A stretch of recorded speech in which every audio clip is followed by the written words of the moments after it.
No Hello, problem. how are you? I am How are good. you? Hello, everybody, and I'm welcome great. to Brightside Global Trade. We are here with an author, Gary Polk. And Gary is a businessman, and he is the CEO of, he is with the Polk Institute of Social Entrepreneurship.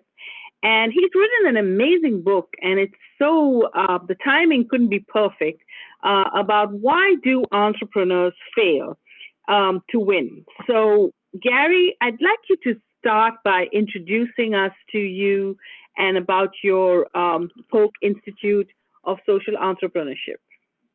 Okay. Well, thank you for having me. It's a pleasure to be here. I actually started teaching in 1991 at Cal State University Northridge here in California, where I'm located. And I was a banker for 10 years, and I wondered how I would establish myself as a college professor. And I realized I had read a lot of business plans.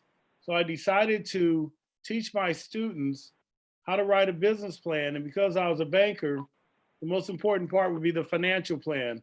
We always said in banking, if the numbers don't float, the boat doesn't work. So important that the numbers are important. And I told them that I'll show them how to come up with the money to capitalize a business, how they would use it, and how they would pay it back. Then I would bring in my banker friends, my CPA friends, and they would form a loan committee. And this is way back in 1991, and it worked very well. Prior to that, I had never thought about dreaming of teaching at all. And by 93, I had fallen in love. I taught a semester for free, didn't get paid, worked just as hard. I realized that was my passion. 4 years later, I took the leap of faith, left my corporate job, and started teaching full-time and coaching girls varsity basketball. So you fast forward to where we are now. 2019, I wrote my first book, Why Entrepreneurs Fail. And I was talking to some friends, and we decided, what if we did a book and focus on Black and Brown? And then we decided, what if we did a third book about women entrepreneurs? So this is literally the second of a 3-book trilogy. And this is why Black and Brown entrepreneurs fail. And then next year, we're going to start on why women entrepreneurs fail, and hope to have that ready this time next year. So this book is important because when I first started teaching, I was teaching in the minority business program at Northridge. And our focus today is on that same group, Black and Brown entrepreneurs. And what we want to really do is write a book that's empowering and let them know that they can win. But if you're in the entrepreneur sport or game, if you will, it is a loser game because more fail than win. But you really only lose if you quit. If you learn Yeah. from your What's the failures, ratio? that's good. What's your ratio perspective on that, if you don't mind? Because I mean, all don't lose, some do, but I'm just curious about your perspective on the ratio. That's a good question. It's kind of like baseball. If we have 3 out of 10 that make it, that is very good. In reality, 30%. it could be, yeah, but in reality, it could be down to 20%. So I would say 20 to 30% would make it, because in business, there are no guarantees. I tell my clients Right. all the time, do everything I say and you can still fail, because timing is a matter and competition is a matter. Now we know that a pandemic can take you out of business. Mm-hmm. Yeah, that's Yeah, what we see. you know, that's a very interesting analysis. Now, you being a banker, I'm sure you probably are clear that, you know, you have to have a complete and accurate access to funds, you know, even Absolutely. when business is up and down. And so that's Absolutely. one thing I'm sure that you probably included in your book analysis is that because, you know, and I mean, we've, our background is we've worked with businesses that come to America, and they all want the big contract with Walmart and, well, you know, and Sam's and Target and all of that. You know, but the one thing that they've never done, and we're research prone, is that they don't do research. They don't That's true. evaluate or focus on who, and you put it a business plan. Who are my customers? What do I have to spend to get those customers? And how many customers do I need in the course of the year to pay my expenses and to thrive? Absolutely. Those are real questions. But it's interesting that you put these items in a book. You know, hey, I've heard it said before that if you want to hide something from somebody, put it in a book. I've heard that too. They'll And never what find somebody it. you're referring to? Absolutely. Yeah, yeah, yeah. You know, because I mean, back in the day, of course, especially African Americans, you know, our community, we used to put all our money and assets in the Bible. True. That's true. Yeah. We used to put our money in assets. So yeah, I have friends that would go to estate programs and find the Bibles and look at them to find the money. Right. It's so funny. Yeah. But you made some interesting points in your analysis, you know, of that, and so yeah, and that's interesting that you put your finger on them. So that I guess you've done it too to help us become more aware of what to avoid and what to claim in order to become more successful at what you're doing. Absolutely. So one of my clients, I ran a business incubator at my university where I teach now, Cal State University, Dominguez Hills in Carson. And we started incubator from scratch. And one of my clients said, well, you know, Doc, they like to call me Doc. Doc, you know, for an entrepreneur, money is like oxygen. We got to breathe. You got to have money. Right. I thought that was a pretty Right. good analogy. So in my first book is Why Entrepreneurs Fail. It was more of a macro view. And I had 3 chapters related to access to capital. So not to be redundant, in my Black and Brown book, we have access to capital, equity crowdfunding. And this is something relatively new. We've heard about your regular reward or donation crowdfunding, but I personally think that equity crowdfunding can be a new access to capital that could help Black and Brown founders, as well as any founders, but in particular Black and Brown. Yeah. So what do you think is the reasons for lack of access to capital? Well, there's a lot of reasons. A lot of times, again, I came from a banking background. I spent 10 years at Bank of America, and sometimes it's all about relationships. So when I was at B of A, if you had a relationship with the bank, your chances of getting a loan was a lot better than if you did not have a relationship. Well, a lot of people don't know that. So I tell people, go to the bank before you need money, introduce yourself. Hey, my name is Gary. I'm starting a new business. We don't need anything now, but we want to let you know that we're here. And what could you do for us down the road? And let them tell us. And then you want to keep in contact. So really banking is about relationships. But when you get into a startup, when I was in banking, angel funding was not around, venture capitalists, you didn't hear much about. This is an amazing time to start a business. But what happens a lot of times, angels is their money. When you deal with venture capitalists, it's called OPM, other people's money. So a venture capitalist is often representing an investment group. And let's be frank about it. A lot of time the investment groups are white. A lot of time they're white male, and people give money to people who look like them. And that's just reality. But you can't use that as a reason why you can't do it. Because at the end of the day, most investors, they want a return on their money. Most angels, they want a return on their money. And what they say now is that they invest in the jockey, not the horse. And the jockey being the entrepreneur who starts the business. And if you can be green, and if you can show them that you can develop a business, you have a plan, you can develop a team, which is very important, and you have a chance to pay back what you're asking for. If they believe in you, they'll make a loan to you. But sometimes it's a numbers game. And if you understand sales, if you need one sale, you better have more than one prospect. You may need 20. And you'll find when you're out there investing, it's a beat up world, regardless of your color, regardless of your sex. It's a beat up world because there's only so many dollars out there.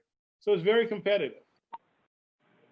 That's true. No, you bring up some interesting points, and you're a professor. I mean, you're in community colleges. Yes. So how much of your, do you spend a lot of time with your parts again? Yeah, I'm at a state university, Cal State University, Dominguez Hills. There's 23 Cal States in California. My area of teaching, I've been teaching since '91 and at Dominguez Hills since '03. So I teach business management, I teach ethics, and I teach entrepreneurship. Okay. And now, do you put a lot of emphasis with your students on research?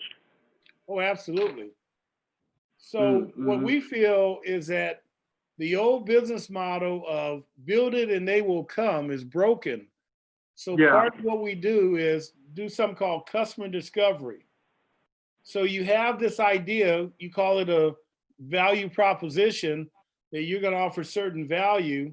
What we suggest is that who's your target market, identify that before you open your business, go do some primary research. In other words, conduct some interviews. Conduct 5 to 10 interviews on prospective customers and ask them what they want. Ask them what's their pain. Ask them what's their problem. And based on that, you want to design your business around the research. So the idea that, oh, I have this idea, I know it's going to work, I'm really passionate, I'm going to work really hard, and I'm going to open my doors, or I'm launch my e-commerce, and then all of a sudden, zip, nothing happens. You know, I've seen that model where people beg, borrow, and steal almost to open up the doors, and just Yes. wait for the customers to walk in the door.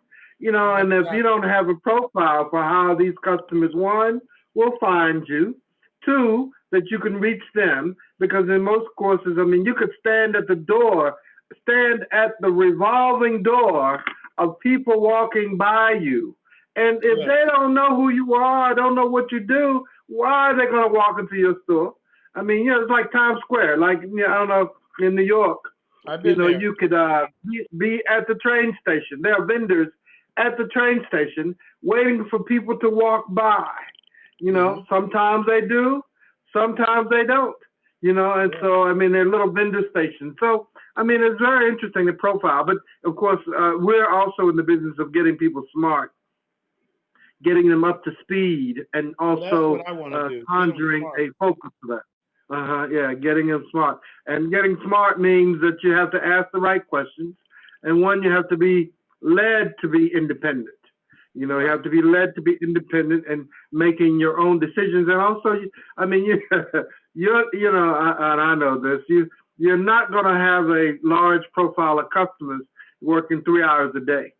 You know, I mean, you have to be self-motivated, yeah, in that regard, you know. So, I mean, and yeah, but that's very good. Now, is that in Northern California or Southern California? We're in Southern California. We're about considered a suburb of Los Angeles. We're probably 20, let's say 18 miles from downtown LA, and maybe 12 miles from San Pedro, which is one of our southern oceans. Okay. Okay. Very good. So finally, go ahead. Yeah. Okay. No. My final question would be that what would be your 5 tips that you would now give entrepreneurs at this time during COVID? Because a lot of us have not been approved for a lot of the CARES Act money, and there's been so many grants out there, but there are all these fine line disclaimers that make you not qualify. So what would your advice be to entrepreneurs who are looking for capital and looking to survive COVID? That's a loaded question. I would say I've worked with quite a few people applying for PPP and the EIDL loan. I'm also an advisor with a local small business development corp called PCR SBDC. And I worked with about 30 clients, and I helped quite a few get money. And usually one of the things is that people don't know their money. They don't know their numbers. So you got to know your numbers. The second thing, you have to have your books in order. And if you started off saying, well, I'm not going to report this to Uncle Sam, and I'm not going to pay tax, and I'm going to beat the system, you're probably beating yourself, because when people ask for your tax returns, you can't produce tax returns. So that becomes an issue. But in a way, it's kind of like, Elizabeth, you can't really beat it, because when we talk about COVID-19, they want to know what happened January 2020 to January 2019. So it's kind of looking backwards. So moving forward is really hard. I can tell you Yeah. moving forward, if you don't have a relationship with a bank, it really hurts you. So moving forward, you need to really establish a relationship with a bank, because with the PPP, the banks were the gatekeeper. You had to go through the bank to be able to get the loan. The EIDL was different because you could apply for that online. So there were two different programs, but some people got money PPP and EIDL because they had a great relationship with their bank, and those who did not were at the end of the line and sometimes did not get money. The other thing I would say is that you want to know what your city, your county, and your state is offering, because there are a lot of government programs, and it becomes kind of a sales game again. It's numbers. You want to go to as many webinars, you want to network with as many people as possible to find out what is out there and then apply as much as you can. And out here in California, we've had one group called LISC. They ran the same program with 5 rounds. And they said, enter. If you don't get it, try round 2, try round 3. So what that means, you have to have a certain amount of perseverance. You have to have a certain amount of resiliency. So I would say, to be specific, you have to network, you have to be resilient, and you have to have this tenacity. And tenacity to me means don't quit. So if someone tells you no, then ask somebody else. And that's where the networking. And then you may want to ask for help. So we had people come to us who had no idea, and we're SBDC, we're part of the SBA, and all our services were free. So I would say check with your local SBDC advisor, because maybe they know somebody. And we're running workshops right now today. We have workshops on how to understand the forgiveness part and how to understand the reconsideration. But early on, we were just talking about how do you apply and who do you talk to? So again, if you don't do your networking, if you don't ask for help, then you're going to be in trouble. So I think I gave you 5 reasons, but you got to look at COVID as a rear view mirror instead of a forward view mirror. Does that make sense? Yeah. Yes. I think that's really good advice. So I think, any more questions? No, I'm pretty, we're on this. Well, I do have one, primarily. I'm sure there are some areas that we can cultivate an interest in, because, I mean, we are primarily on the East Coast, but of course we have an interest on the West Coast also. And when you're talking about a multinational corporation, you know, where you have offices and opportunities that can do business nationally, you know, because we're primarily, one of our target or business target centers is military government contracts, which is a great area. We had just had another author who presented yesterday, and it's called, he had a book, The System is Unforgiving. He's a naval contractor. He has over 100 employees. He's located in California. Now, we are very interested in, you know, that kind of dialogue and environment, but I don't know anything about the West Coast government contracting military complex area, but I would like to dialogue with you about that and see what prospects exist. Because, I mean, if there's some contracting or even subcontracting that can take place with a West Coast provider, I'd be more than interested in seeing what that looks like. I mean, well, so I don't know if you have a program like that. Go ahead. One of the things that Elizabeth asked me earlier was about my new venture, the Polk Institute of Social Entrepreneurship. And I'd like to just take a moment to tell you that we see ourselves having a nationwide presence. We are going to launch January 15th, 2021. Our target market is Black and Brown founders. And what makes us unique is that our plan is offer a tuition-free master's level program in social entrepreneurship. We're going to offer 40 weeks, 10 classes, 4 weeks of class. And at the end of the 40 weeks, they're going to come out with a brilliant business plan. And then we're going to bring them into an accelerator, the Polk Institute Accelerator. We're going to assign a mentor to them. We're going to give them 6 months to launch their business.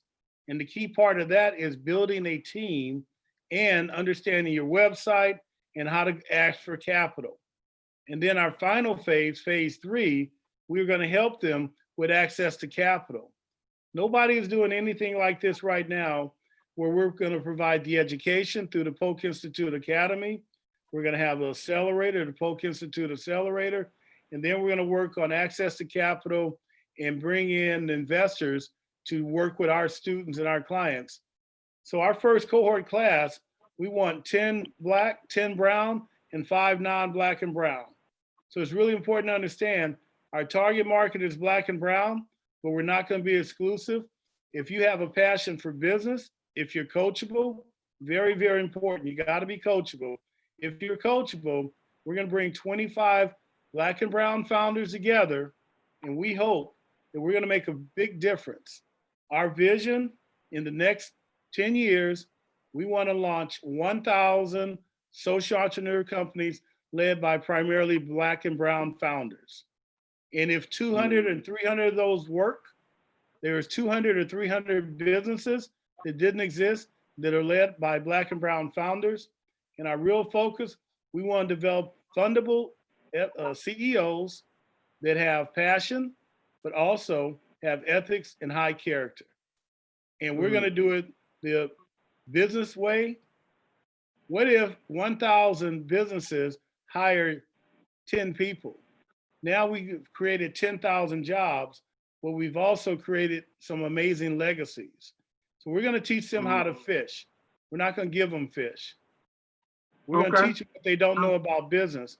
And some of those, to answer your question, Elston, some of those will be in the military area. We're not going to be a industry focused. Our focus is what we call innovation driven enterprise, IDE. So it's all about innovation, and that includes nonprofits, because we know there are nonprofits that are also innovative. So we're excited. My website is polk-ise.org. That's polk-ise.org. And you can get more information at our website. But we're very, very excited about what we're getting ready to do, because we're going to make a difference, but we need a lot of help. We're looking for students. Now this is so interesting. No, go ahead. Finish what you were saying. We're looking for students. You can go to our website. You say you want to apply. We hope someone applies from North Carolina, because everything's going to be virtual, and Zoom and Google Meets makes it easy now.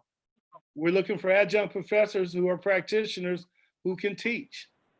And you're talking, Elston, about what you know in the military and the government contract world. Maybe we can put together a couple elective classes on how people can get into that world. And then we're looking for donors, because our real big, and they call this a BHAG, a big, hairy, audacious goal. We're trying to raise $100 million in the next 3 years, while we can set up our endowment fund and we can operate with a sustainable business model. So we have a lot of big plans, and we're very excited about what we're doing. Okay, very good. So last question, when can we get a copy of your book? In January. The book will be available December 1 via Amazon, and we can send you a PDF. Elizabeth, if you would be so kind, we're looking for people to write a testimonial or review. And if you could email that to me or Devin, we can insert that into our final edition. So we have advanced copies now, but we're looking for people like you that can give us an endorsement that we can put inside the book, and that helps some book sales. Okay. Definitely. We'd love to do that. Sounds so good. There you have it. I'm just going to close and stay on. We'll still talk after we stop the recording. But there you have it. We are here with Gary Polk, and his book will be out in January. And we are so excited about the Polk Institute of Social Entrepreneurship. It's interesting because Ayrton and I have decided that we want to empower 1,000 businesses, and your number is the same as ours. Right. So maybe we need to touch base. Yes, we could be partners. That sounds really interesting. And also, I think the things that I learned were network, be resilient. Don't be afraid if you didn't qualify for one. There are many others that you can qualify for, and tenacity.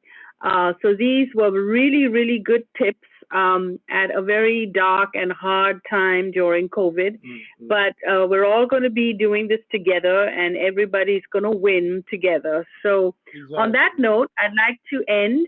And if you're watching this broadcast, either on YouTube or online or Facebook, we'd like you to write a comment and engage with us. And we will make sure that you will have information about where to get the book from, as well as information about us. And you can visit us at brightsideglobaltrade.org. Thank you, Mr. Polk, Professor, for this wonderful, wonderful interview. And I definitely have learned a lot. And thank you very much. Oh, wonderful. It was really good talking to you. And I look forward to us having some more dialogue and churning this whole boat out, because this is a very important time for our community and what we're trying to do. And it could mean a generation or generations to come of overcoming the challenges of work, economy, and provision. Thank you so much.